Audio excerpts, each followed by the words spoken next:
Welcome to this week's fun activities in five. This week, we are going to talk about what I like to call a scrambled storyboard writing. This could be used as a writing assessment. It could also be used as a follow-up activity to doing a story. I personally use this at the very end of the week of using a story. And my students have done all of the components of this before I show them this. So this is not an introduction activity. This is not a we just read a story activity. This is a we've done a lot of work with a story activity. So a scrambled storyboard, I'm going to use an example from a story called Pepe el Armadillo. It's about a talented armadillo in Costa Rica, well, world traveling, but he ends up in Costa Rica. So this is what this activity looks like. I will link the unit below that this activity is included in. So how this might work throughout a week is we're gonna go through and do the Pepe El Armadillo story. I usually do it first as an embedded reading. We go through and we do the whole story, so that's probably 2 days.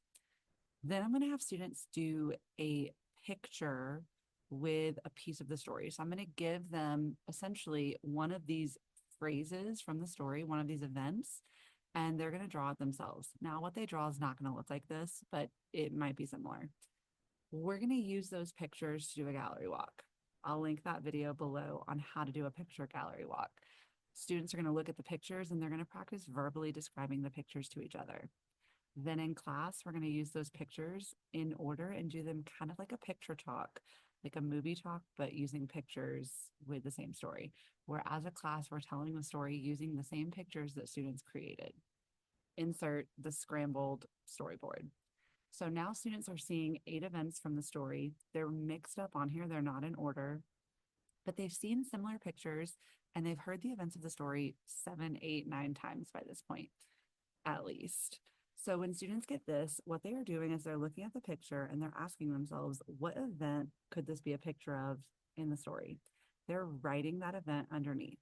Once they go through and they do all 8 or however many you put on here, they're numbering the order of the story because it's scrambled up on their storyboard. One of the reasons my students really like this activity is it's kind of like a puzzle. They're taking information that they already know and matching it with things that they're familiar with. And then they're putting in an order because they know the order of the story. They've done the story many, many, many times. And now they are coming through and putting it in order.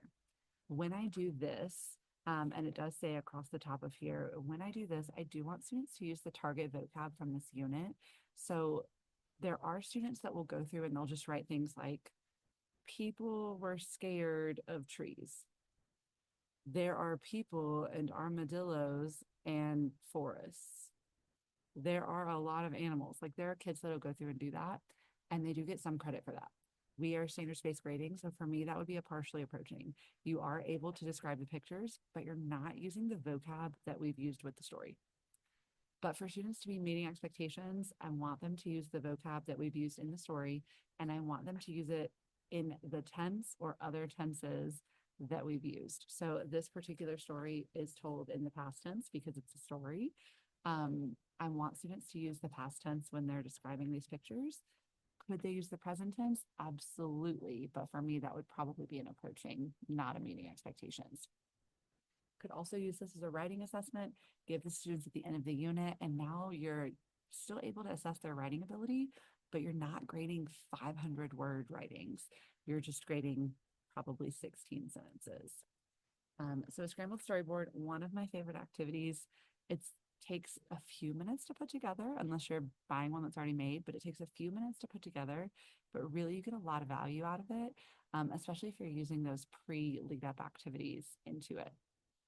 Thank you so much for joining me this week, and I look forward to seeing you next time.